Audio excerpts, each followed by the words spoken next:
Everyone welcome back to your favourite channel.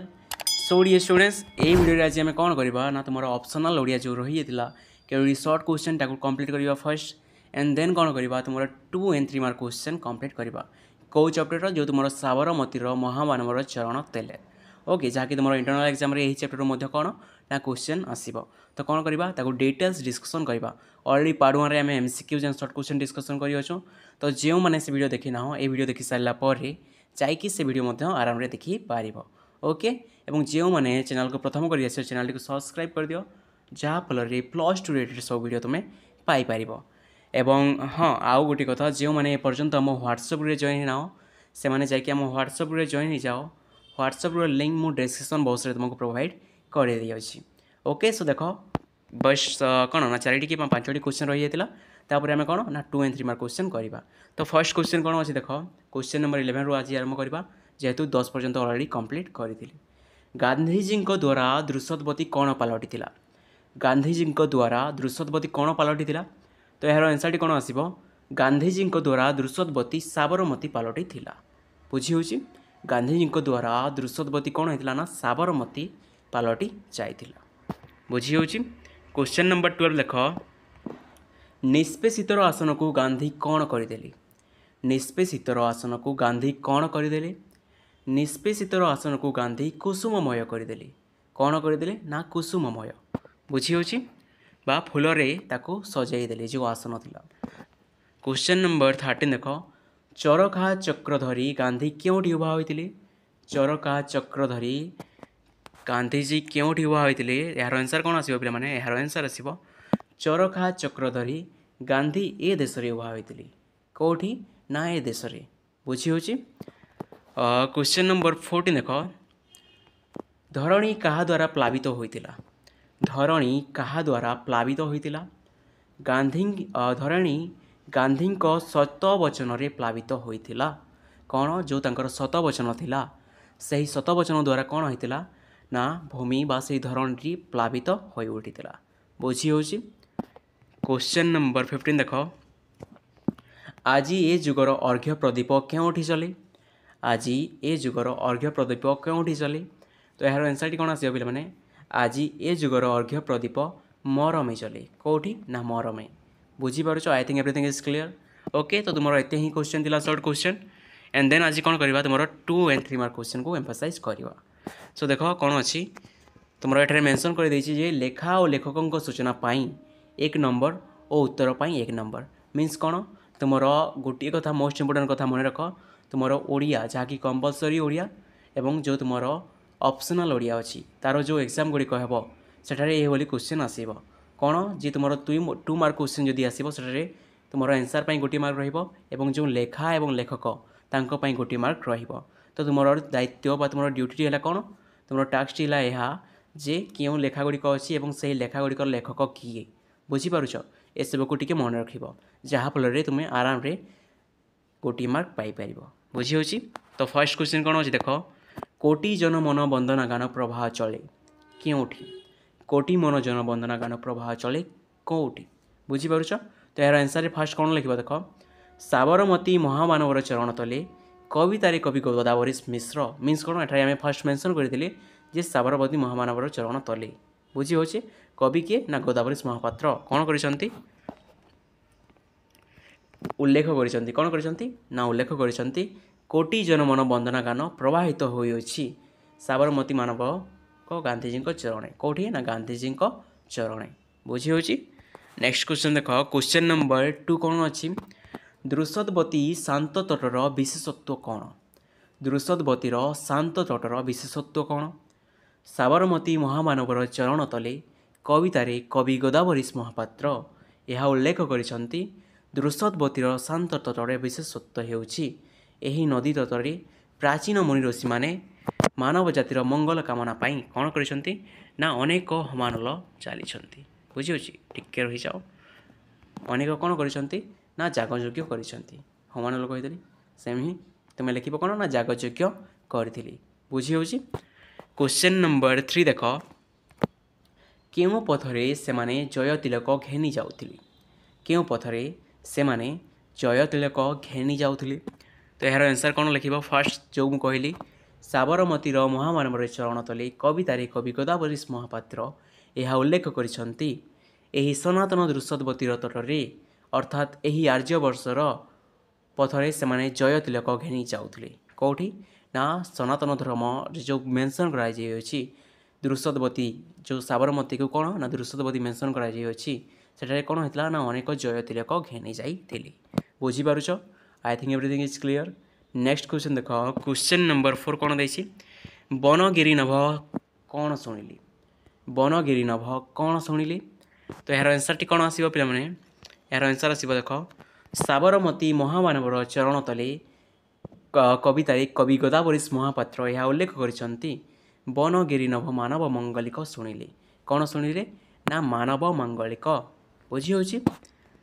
Next question number 5 देख सबुरी मरमे जलई तुमर जीवनवती प्रसंग निर्देश कर सबुरी मरमे जलई तुमर जीवनवती प्रसंग निर्देश कर साबरमती महामानवर चरण तले कवितार कवि गोदावरीश महापात्र यह उल्लेख जहाँ करिसेंती कौन करिसेंती सेथिपाई समस्तंकर मनरे तांकर प्रति जीवनवती जलुअछि बोली कवि कहिसेंती कोठी भाई सबुरी मरमे जलई तुमर जीवनवती हाँ से कौन होती ना तांकर जो जीवनवती जलुअछि ताहा उल्लेख कराई अछि बुझी होछि। क्वेश्चन नंबर 6 देख सुमेरु कुमेरु पुरी दूर दारू शुणिले डाक कहार सुमेरु कुमेरु पुरी दूर दारू शुणिले डाक कहार साबरमती महामानवर चरण तले कवितार कवि गोदावरीश महापात्र यह उल्लेख करिसेंती जे सुमेरु ठारू आरंभ करी कुमेरी पर्यंत छोट दुब ठारू आरंभ करी दारू पर्यंत समस्ते कौन करते ना गांधीजी अहिंसा मंत्र डाकरा शुणी बुझीपार okay. So I think everything is clear. दुब मीन्स कौन तुम जो छोट लटा गुड़िक थाए कहते दुबलता ओके ताठू आरंभ कर दारू पर्यंत मीन्स तुम बड़ बड़ वृक्ष पर्यंत समस्ते कौन करते ना से ही डाक शुणी पारी। नेक्स्ट क्वेश्चन नंबर 7 को ध्यान दियो बंधुक तीर तरबारी मुन कहीं जड़ होता बंधुक तीर तरबारी मुन कहीं जड़ होगला तो यार आंसर कौन आसो यार आंसर आसो लिसन साबरमती महामानवर चरण तले कवितार कवि गोदावरीश महापात्र यह उल्लेख करिसेंती गांधीजी अहिंसा मंत्र समग्र धरणी को प्लावित करिथिबारु हिंसार अस्त्र बंधुक तीर तरबारी मुन जड़ हो जाता बुझी होची तांकर से अहिंसा मंत्र कौन करथिला समग्र धरणी को प्लावित करथिला जहाँ फल कौन होता जो हिंसार अस्त्र जो बंधुक जो तीर जो तरबारी जो मुन ताहा सब जड़ हो जाता बुझीपार बा अचल हो पड़ी। क्वेश्चन नंबर 8 देख ए सुविपल विश्ववासी चमकी चाहिए कहीं सुविपल विश्ववासी चमकी चाहिए कहीं साबरमती महामानवर चरण तले कवितारे कवि गोदावरीश महापात्र यह उल्लेख करिसेंती गांधी अहिंसा मंत्रर बाणी शुणिला परे यही सुविपल विश्ववासी सही मंत्र को प्रभाव को चमकी चाहिए बुझी होची क्या चाहिए से मंत्रर प्रभाव को। आई think everything is clear. Next question जीवा नेक्स्ट क्वेश्चन देख क्वेश्चन नंबर 9 कौन देछि साबरमतीर महामानव किए साबरमतीर महामानव किए साबरमतीर महामानवर चरण तले कवितार कवि गोदावरीश महापात्र यह उल्लेख करिसेंती जे साबरमती महामानवर चरण साबरमतीर महामानव होइछंती जातिर जनक महात्मा गांधी किए ना जातिर जनक Mahatma Gandhi. I think everything is clear. Next question देख क्वेश्चन नंबर 10 कौन पचारि साबरमतीर महामानवर वर्णना प्रसंग में अन्य केमान कथा उपस्थापन कराई बुझी होची अन्य केमान कथा उपस्थापन कराई ध्यान सहित शुण साबरमती महामानवर चरण तले कवितार कवि गोदावरीश महापात्र यह उल्लेख करिसेंती साबरमतीर महामानवर वर्णना प्रसंग में मर्यादा पुरुषोत्तम श्रीकृष्ण अहिंसा और बौद्ध धर्मर प्रचारक गौतम बुद्ध और वैष्णव धर्मर बा प्रेम धर्मर प्रचारक श्री चैतन्य कथा उपस्थापन क्या कथा उपस्थापन कराई मन रख श्रीकृष्ण बौद्ध धर्मर प्रचारक गौतम बुद्ध वैष्णव धर्मर प्रेम धर्म का प्रचारक किए Shri Chaitanya. I think everything is clear okay. Then कौन आसले देख अल्प दीर्घ उत्तरमूलक 3 नंबर विशिष्ट प्रश्न मीन्स तुम 3 मार्क क्वेश्चन और कौन कही 30 शब्द मध्य उत्तर लेख बुझीपार कौन कही ना 30 शब्द मध्य उत्तर लेख। एठारे मध्य कौन देता है लेखक लेखक 1 नंबर रही है और उत्तर पर तुम 2 नंबर रही है। तो तुमको समस्त लेखा और लेखक मन रखा पड़ो जे क्यों लेखाटी क्यों लेखक लिखि अच्छा। क्वेश्चन देख कौन अच्छी फर्स्ट गले हिमाचल उछुले सागर विंध्य लसे क्यों प्रसंग में कहुई। गले हिमाचल उछुले लसे विंध्य लसे क्यों प्रसंग में कहुई। तो यार आंसर कौन है पे यार आंसर है साबरमती महामानवर चरण तले कवितार कवि गदावरीश महापात्र यह उल्लेख करिसेंति जे दिव्य स्पर्श हिमालय विकलित हो उठे सागर उछली उठे और विंध्य पर्वत उल्लसित हो उठे। बुझीपारुछ कौन ना दिव्य स्पर्श हिमालय विगलित हो उठे सागर उछली उठे और विंध्य पर्वत उल्लसित हो उठे। नेक्स्ट क्वेश्चन देख क्वेश्चन नंबर 2 कौन हम निबिड़ तिमिर भेदिकी तरुण तपन हसे कहीं। निबिड़ तिमिर भेदिकी तिमिर मीन्स अंधकार निबिड़ मीन्स अत्यंत बा घन तिमिर बा अंधकार को भेदी तरुण मीन्स कौन युवक तपन मीन्स कौन तुम सूर्य मीन्स कौन तुम युवक सूर्य मीन्स कौन तुम जो सकाल समय जो सूर्य थाए ताकू कौन युवक सूर्य कहुई थे। जो तुम नून समय तुम सूर्य थाए ताकू कौन कहुई थे ताकू तुम यौवन अवस्था कहुई थे जहाँकि तरुण तपन ओके सॉरी तरुण नुहे तरुण मीन्स युवक ओके ता कौन तुम यंग एज थाए बा तुम कौन ना मिडिल एज थाए बा मैच्योर एज एंड देन तुम जो अस्त होगा समय ताकू कौन ना वार्धक्य समय कहुई। बुझीपार I think everything is clear. Answer कौन लिखा देख यार आंसर लिखा आम साबरमती महामानवर चरण तले कवितार कवि गदावरीश महापात्र यह उल्लेख करिसेंति। फर्स्ट लाइन तुम यहाँ सबुठ लिखार अच्छी देन आंसर को आसो आंसर कौन हम साबरमती आश्रम पराधीन भारतर परिवर्तन आने गांधीजी चेष्टा करते फल पाद तले आज कोटी कोटी जनमंगल वंदना गान करुँच। बुझी प्रभाव एपरी थिला जे तांकर पाद स्पर्श केवल हिमालय विगलित हो नथिला सागर उछली उठु नथिला विंध्य पर्वत उछलित होउथिला। बुझीपारुछ यार नथिला कौन अच्छी होउथिला बुझी अछि विंध्य पर्वत उल्लसित होई उठुथिला। बुझी होछि। क्वेश्चन नंबर 3 देख अनेक हमानल क्योंठी काहेकि जली जाइथिला अनेक हमानल क्योंठी काहेकि जलिथिला साबरमती महामानवर चरण तले कवितार कवि गदावरीश महापात्र यह उल्लेख करिसेंति मंगल पई कौन ना यह उल्लेख करिसेंति जे जनमंगल पई बा लोकमानक मंगल पई अनेक यागयज्ञ करथिले सही यज्ञ कौन होइतिला हमानल समग्र आर्यवर्ष मंगलमय हेउतिला। बुझी होछि।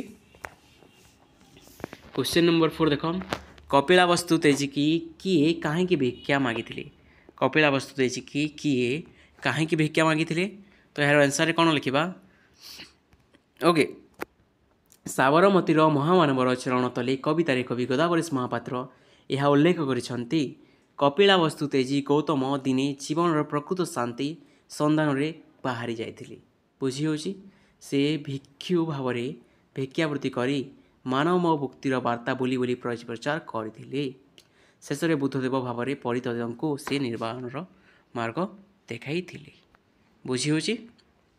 क्वेश्चन नंबर 5 देख परम काम्य किए काहापाई वितरण करथिले परम काम्य किए काहापाई वितरण करथिले साबरमती महामानवर चरण तले कवितार कवि गदावरीश महापात्र यह उल्लेख करिसेंति निमाई जे कि परवर्ती समय चैतन्य भाव परिचित होइथिले से मानव पाई परम काम्य वितरण करि चलिथिले चैतन्य थिले भक्ति आंदोलन अन्यतम पुरोधा से वैष्णव धर्म माध्यम प्रचार करथिले। बुझी होछि। तो लिसन केयरफुली कौन होता जो तुम भक्ति आंदोलन होता से बहुत जन पुरोधा को देखी था ओके से मध्य विशेषतः फेमस किए थे गोटे पर्सन जी कि कौन ना चैतन्य। बुझीपारुछ I think everything is clear. Next question को जी आम क्वेश्चन नंबर 6 देख धाइले आबाल वृद्ध वनिता तरुणी युवा क्यों प्रसंग में कहुच्छी। बुझी होछि। धाइले आबाल वृद्ध वनिता तरुणी युवा क्यों प्रसंग में कहुच्छी। तो यार आंसर कौन अच्छी टी बहुत स्लो आसुव पे कौन है फीवर छाड़ू ना कहीं आई डोंट नो टी बहुत लेट कौन ना बहुत समय है हो ना 2 वर्ष पर आई थिंक यही अच्छी तो तेणुक आई थिंक यहाँ टी लेट लगुच छाड़ापी बट किसी कथा ना आम पढ़ा कंटिन्यू रखा जदि साउंड कम आसूँ ब्लूटूथ यूज कर अदरवाइज इयरफोन यूज कर ओके साबरमतीर महामानवर चरण तले कवितार कवि गदावरीश महापात्र ଏହା ଉଲ୍ଲେଖ କରିବା ପାଇଁ ଲାଗି ପଡ଼ିଲେ ତାଙ୍କ ଦ୍ୱାରା ଅନେକ କର୍ମୀ ଓ ସଂଗ୍ରାମୀ ପ୍ରଭାବିତ ହୋଇଥିଲେ। ସେ ଚରଖା ଚଲାଇ ନିଜ ହାତରେ ସୂତା କାଟି ସ୍ୱଦେଶ ଜିନିଷ ବ୍ୟବହାର କରିବା ପାଇଁ ସମସ୍ତଙ୍କୁ ପ୍ରେରଣା ଦେଇଥିଲେ। ସେଥିପାଇଁ ମୁଁ ତୁମର ଡବଲ ହିଁ ମଧ୍ୟ କ୍ୱେଶ୍ଚିନ୍ ଆନ୍ସର୍ ପଢ଼ୁନାହିଁ, ଥରେ ଥରେ ହିଁ ତୁମକୁ ଏକ୍ସପ୍ଲେନ୍ କରିଦେଉଛି। ନିଜେ ଆଣ୍ଠୁ ନ ଚଳୁଥିବା ବସ୍ତ୍ର ପିନ୍ଧିଥିଲେ। ତାଙ୍କରି ଦ୍ୱାରା ପ୍ରଭାବିତ ଦେଶର ସବୁ ଶ୍ରେଣୀର ମଣିଷ ଅହିଂସା ଆନ୍ଦୋଳନରେ ଯୋଗ ଦେଇଥିଲେ। ମିନ୍ସ କ'ଣ, ଆଣ୍ଠୁ ନ ଲୁଚୁଥିବା ମିନ୍ସ ତାଙ୍କର ଯେଉଁ ତଳେ ପିନ୍ଧୁଥିବା ବସ୍ତ୍ର ଥିଲା କ'ଣ, ତାହା ଆଣ୍ଠୁ ଉପରେ ରହୁଥିଲା। ବୁଝିପାରୁଛ, ତାହା କ'ଣ ନା ଆଣ୍ଠୁ ମଧ୍ୟ ଡାକୁନଥିଲା। କ୍ୱେଶ୍ଚିନ୍ ନମ୍ବର 7 ଦେଖ, ଯୁଗେ ଯୁଗେ ତୁମେ ମରଣେ ମାରିଛ ବଜ୍ରଘାତେ, ଏହାର ତାତ୍ପର୍ଯ୍ୟ କ'ଣ? ତ ଏହାର ଆନ୍ସର୍ କ'ଣ ଲେଖିବା? ସାବରମତୀର ମହାମାନବର ଚରଣ ତଳେ କବିତାରେ କବି ଗୋଦାବରୀଶ ମହାପାତ୍ର ଏହା ଉଲ୍ଲେଖ କରିଛନ୍ତି। କବି ମହାମାନବ ମହାତ୍ମା ଗାନ୍ଧୀଙ୍କୁ ଯୁଗ ପୁରୁଷ ଭାବରେ ଗ୍ରହଣ କରିନେଇଛନ୍ତି। ଫଳରେ ସେ ତାଙ୍କୁ ଶ୍ରୀକୃଷ୍ଣ କରିଯାଇଛନ୍ତି। ସେଥିପାଇଁ ସେ ମଧ୍ୟ ଅମର ହୋଇ ରହିବେ, ଯାହାକୁ ଏହି କବି ଯୁଗେ ଯୁଗେ ମୃତ୍ୟୁକୁ ବଜ୍ରାଘାତ କରି ମୃତ୍ୟୁଜୟ ହୋଇଛନ୍ତି ବୋଲି ସୂଚନା ପ୍ରଦାନ କରିଛନ୍ତି ବା ସୂଚାଇ ଅଛନ୍ତି। ବୁଝିହେଉଛି। ନେକ୍ସଟ କ୍ୱେଶ୍ଚନ୍ ଦେଖ, କ୍ୱେଶ୍ଚନ୍ ନମ୍ବର 8 କ'ଣ ଅଛି? ସାବରମତୀର ତଟ ତରୁତଳ କୋଟିର ପାଶେ କି ଘଟଣା ଘଟିଥିଲା? ସାବରମତୀର ତଟ ତରୁତଳ କୋଟିରେ ପାଶେ କି ଘଟଣା ଘଟିଥିଲା? ତ ଏହାର ଆନ୍ସର୍ କ'ଣ ଲେଖିବା?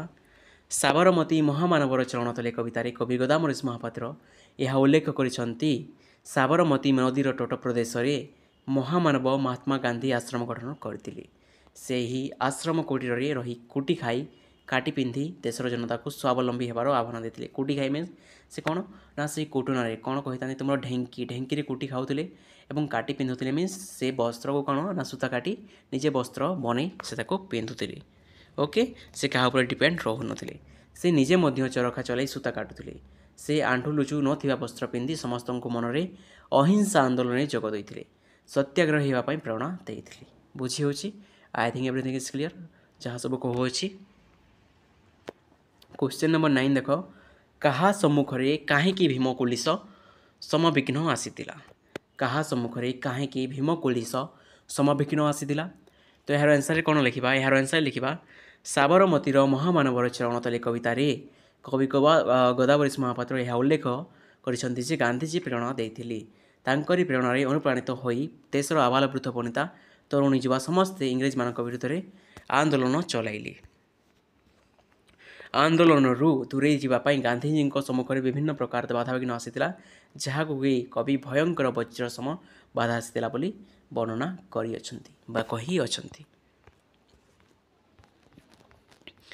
ନେକ୍ସଟ କ୍ୱେଶ୍ଚନ୍, ସେ କାଳେ ଏ ଯୋଗୀ କି ଅଥବା ମନ୍ତ୍ର ଗାଇ ବସି ପ୍ରସଙ୍ଗ ନିରୂପଣ କର। ମିନ୍ସ ପ୍ରସଙ୍ଗକୁ ନିରୂପଣ କେଉଁ ପ୍ରସଙ୍ଗରେ ଏହା କୁହାଯାଇଅଛି?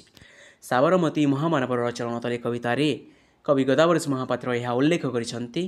ଗାନ୍ଧୀଜୀ ସ୍ୱାଧୀନତା ସଂଗ୍ରାମରେ ଯୋଗ ଦେବା ଦ୍ୱାରା ତାଙ୍କ ଜୀବନରେ ଅନେକ ଅନ୍ଧକାର ଘଟି ଆସିଥିଲା। ବୁଝିହେଉଛି, ବହୁତ ପ୍ରୋବ୍ଲେମ୍ ସେ ଫେସ୍ କରିଥିଲେ। ବହୁତ ଥର କ'ଣ ନା ଜେଲ୍ ମଧ୍ୟ ଯିବାକୁ ପଡ଼ିଥିଲା। ସଂଗ୍ରାମୀ ଭାବରେ ତାଙ୍କର ପଥ ହୋଇଥିଲା କଣ୍ଟକମୟ। ଅନେକ ପ୍ରକାର ବାଧାବିଘ୍ନ ଆସିଥିଲା ବି ଗାନ୍ଧୀ କୌଣସି ସମୟରେ ମୃତ୍ୟୁକୁ ଭୟ କରିନଥିଲେ। ବହୁତ ବାଧାବିଘ୍ନ ମଧ୍ୟ ଆସିଥିଲା, ତଥାପି ମଧ୍ୟ ସେ ପଛଘୁଞ୍ଚା ଦେଇନଥିଲେ ଏବଂ ସେହି ବାଧାବିଘ୍ନକୁ କ'ଣ ନା ଭୟ ଦେଲେ ମଧ୍ୟ କରିନଥିଲେ। ବରଂ ଅହିଂସା ମନ୍ତ୍ର ଦ୍ୱାରା ଯୋଗୀ ଭାବରେ ସମସ୍ତଙ୍କୁ ପ୍ରଭାବିତ କରିଥିଲେ ବୋଲି କବି କହିଅଛନ୍ତି। ବୁଝିହେଉଛି।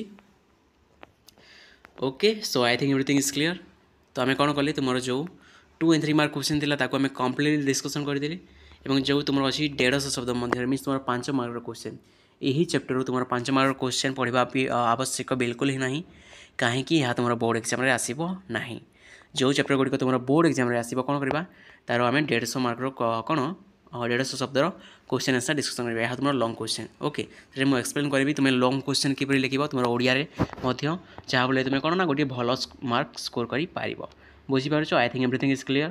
ତ ଭିଡ଼ିଓଟିକୁ ସେୟାର କରିଦିଅ, ଲାଇକ୍ କରିଦିଅ ଏବଂ ଚ୍ୟାନେଲଟିକୁ ସବସ୍କ୍ରାଇବ୍ କରିଦିଅ ଏବଂ ଯାଇକି ଆମ ହ୍ୱାଟ୍ସଆପ୍ରେ ମଧ୍ୟ ଜଏନ୍ ହେଇଯାଅ।